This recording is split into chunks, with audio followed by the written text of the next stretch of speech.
C'est en 1964 que Hergé Springsteen tourne La patrouille de la violence, Bullet for a Bad Man. Patrouille de la violence, c'est d'ailleurs peut-être un titre un peu passe-partout. Bullet of a Bad Man, en revanche, est plutôt mieux. Ça tombe mieux. Bon. Audie Murphy a 40 ans.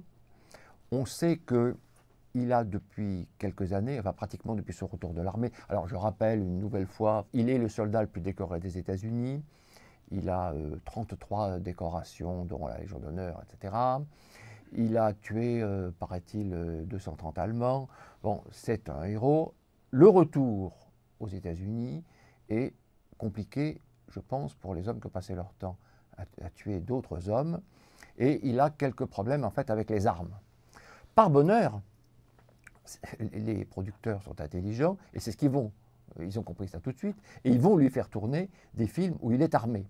Donc, ça se passe très bien, et en fait, l'espèce de choc post-guerre qui arrive, paraît-il, chez des héros de guerre, va en fait arriver un peu plus tard.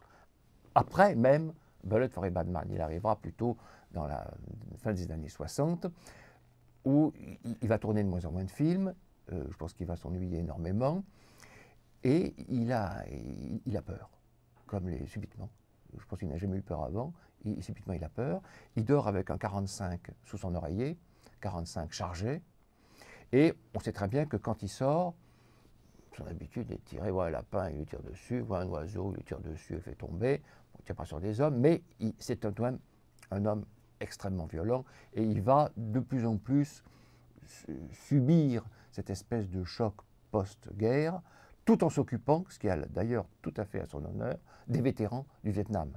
Parce qu'il sait ce que c'est que la guerre, il sait ce que c'est que d'avoir peur, il sait ce que c'est que de tuer, il sait ce que c'est que de ne plus tuer, cette espèce tout bêtement d'affaissement, on ne tue plus les gens. Bon.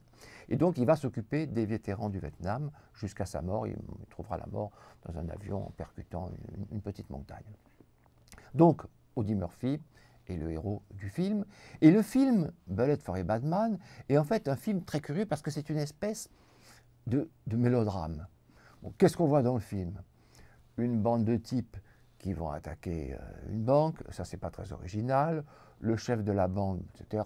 Bon, d'un autre côté, quelqu'un qui est plutôt sympathique. On voit au début un petit enfant, au moment où les bandits arrivent dans la ville. Alors on se dit, ce qui ne sait pas ce qui va se passer, on se dit, ça y est, l'enfant va être tué. Et du coup, Audie Murphy va partir venger cet enfant qui est tué et qui est son fils. Non, pas du tout, c'est pas ça qui arrive. Le scénario est beaucoup plus malin. Et on découvre qu'en fait, il y a un petit enfant, et que ce petit enfant n'est pas le fils d'Audie Murphy, ce qu'on croit, il est le fils de Darren McGavin.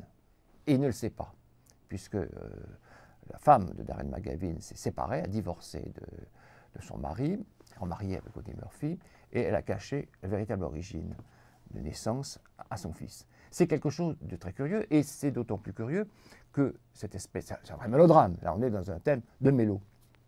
Ça arrivera jusqu'à la fin, puisque à la fin, qu'est-ce que va faire? Vous avez vu le film, donc je peux vous le dire, si vous ne l'avez pas vu, arrêtez ce que je dis, voyez le film d'abord, mais si vous l'avez vu, qu'est-ce que va faire Darren McGavin? Il va se sacrifier pour sauver la vie de celui, Audie Murphy, qu'il a remplacé dans le lit de son ancienne femme et auprès de son fils. C'est un véritable geste de mélo, d'ailleurs très beau geste. Il y a un travail donc très curieux sur l'histoire. Alors l'histoire, c'est l'occasion de rappeler qui est le Marvin H. Albert, qui est l'auteur du roman. C'est quelqu'un qui a beaucoup travaillé sur le western notamment. Il est l'auteur de Violence à Jéricho, qui est un film très très violent comme son nom l'indique, avec Dean Martin. Et il est surtout l'auteur du Trésor du Pendu, qui est ce film très intéressant avec Robert Taylor, Richard Widmark et Patricia Owens, où il y a des rapports, on va dire ambigus souvent entre les deux héros. Le personnage de Patricia Owens qui forme une espèce d'angle d'un triangle qui après tout pourrait peut-être se passer d'elle. Bon, des westerns et des scénarios peut-être plus ambitieux, plus fouillés que d'habitude. Bon. Ensuite, il est l'auteur notamment de Tony Rome, bon ça c'est moins... et de Don Angelo est mort, qui est un film très intéressant et malheureusement fort oublié sur la mafia de Richard Fleischer avec Anthony Quinn. Don Angelo est mort, The Don is Dead, film tout à fait curieux qui est bien oublié, malheureusement. Bon, donc un scénario vrai mélo. Darren McGavin, acteur qu'on a très peu connu, sauf si on est un habitué des séries de la télé. Il a tourné des dizaines d'épisodes de télé. On l'a vu notamment dans 2 films de Preminger, dans L'Homme au bras d'or et dans Condamné au silence. Et il est très très bien, parce qu'en fait, il pourrait être, souvent, la plupart du temps d'ailleurs, il est le héros sympathique des films à la télé. Ce qui explique d'autant mieux que, on se dit, c'est étonnant d'ailleurs que ce type qui est sympa soit à la tête d'une bande de crapules qui vont attaquer. Et ça explique d'autant mieux cette espèce de sacrifice final pour son fils. Le moment, d'ailleurs, où il dit à Audie Murphy, c'est bien, on s'est bien occupé du fils, c'est un moment tout à fait curieux. C'est un film curieux. Alors, Hergé Springsteen, le réalisateur, ça aussi, grand habitué des films de série B. On lui doit notamment Cole Younger, qui était un des frères Younger, qui était un de ceux qui, avec Jesse James, a participé à la fameuse attaque de la banque, quand la banque, disons, c'était un piège. Donc à ce moment-là, les Younger, les James, tous ces gens-là se sont séparés. Et donc il tourne Cole Younger Gunfighter avec Frank Lovejoy.